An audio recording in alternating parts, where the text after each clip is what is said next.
سلام دوستان.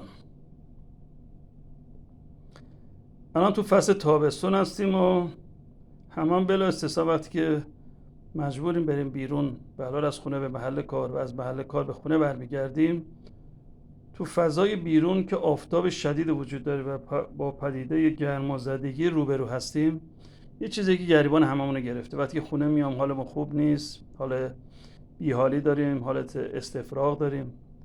به هر حال همه اینها عواملی هستن که باعث گرمازدگی میشن. خب کاری که میتونیم بکنیم ما حداقل برای اینکه وقتی که از منزل خارج میشیم و برمیگردیم بتونیم استفاده کنیم از نوشیدنی هایی که هم مقوی هستن هم جلوی گرمازدگی رو میگیرن و معروف ترینشون معمولا شربت تخم شربتی و شربت خاک شیره. آماده کردنش خیلی راحته. شما همینا رو اگر بخواین تو خیابون برین تو یه دونه از همین آب میوه فروشا یه لیوانشو بخرید، بالای 100 تا مد پول یه لیوانشو بدید که اون یه لیوان معمولا 300 400 گرم بیشتر نیست. ولی خودتون راحت تو خونه درست کنید به حجم زیاد و با قیمت خیلی خیلی کم. شما حتی ممکنه مثلا 3-4 لیتر که اگر توی بطری های نیم لیتری آب بریزید حدودا 7-8 تا ازش در میاد، براتون 150 تومان تمام میشه کلش. یعنی هر بطری شاید برای شما در بیاد مثلا خیلی بالا در بیاد 20-25 تومان، ولی شما باید 100-150 تومان بیرون بدید یه لیوانشو بخورید. خب اینو شما کاملا درست میکنید، توی این بطری‌های نیم لیتری وارد میریزید، تو نیم لیترهای آب معدنی میذارید تو خونه، خنک میشه. خنک شد، صبح که میخوایم بریم 2 تاشو برداریم برید، یه دونه‌شو تو مسیر تا قبل از برسید به محل کارتون، برای که گرمازده نشید بخورین آروم آروم. یه دونه موقع برگشتن. به هر حال هم ارزونه هم جلوی گرمازدگی شما رو میگیره. طریق آماده کردنشون خیلی راحته.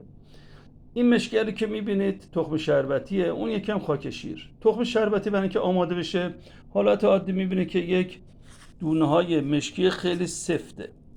اینو شما تو آب بریزید، حدودا یه نیم ساعت بذارین تا حالتی باشه که از این حالت در بیاد، باز میشه و به سبکی در میاد که الان میبینید هم نرمه هم قابل به قول معروف خوردن. تخم خاک شیر نیازی نیست، فقط تو آب بذارید که یه مقدار اگر تو فاله چیزی داشته باشه بیاد رابونو وردارید، در مجموع میتونید اونم سریعا درست کنید. درست کردنش به این صورتی که من الان براتون میگم. من توی این ظرفی که میبینید حدوداً 2 تا بطری 1.5 لیتر آب ریختم، یعنی 3 لیتر آب ریختم. 3 قاشقم تخم شربتی ریختم، یه نیم ساعت گذاشتم تا به این حالت در اومد. باقی کار بستگی به ذائقه شما داره. اگر زیاد شیرین میخواین بکنید شکر زیاد بریزید، کمتر بریزید و آب لیمو حتما بریزید چون خیلی مفیده. و گلاب اگه دوست داشتین بریزین، دوست داشتین نریزین، هر چقدر دوست داشتین بریزید. ولی الان اینی که ما ریختیم هم یه مقدار گلاب ریختیم و آب لیمو و شکر دادیم، خیلی شربت شیرین و خیلی بامزه شده. مقدارش هم که عرض کردم 3 تا قاشق پر غذاخوری تخم شربتی بریزید، 3 لیتر آب که 2 تا اون 1.5 لیتر بطری‌های 1.5 لیتر و نصف لیوان آب لیمو من ریختم و نصف لیوانم به قول معروف گلاب. این لیوانم که میبینید از این لیوان استفاده کردم، یه همچین لیوانی، اونم قاشقی که میبینید. این به قول معروف با این میتونید شما پیمانتون انجام بدید. این رو قشنگ به هم بزنید، یه شربت خیلی شیرین و مقوی در میاد که هم شما برای بدن شما مفیده، هم جلوی آب گرمازدگیتون رو میگیره. و یه در همچین بطری‌هایی هم میتونید قرار بدید. فقط موقعی که میخوایم بخوریم به هم بزنید. این مال خاک شیرشه، راحت میتونید ازش استفاده کنید.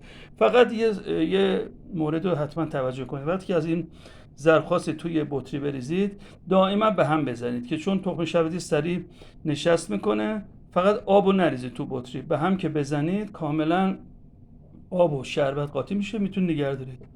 اگه مایل بودید این پیج منو مشترک بشید، از این موارد زیاد دارم که براتون توضیح بدم که به درتون میخوره، خیلی ساده و مفیده. متشکرم.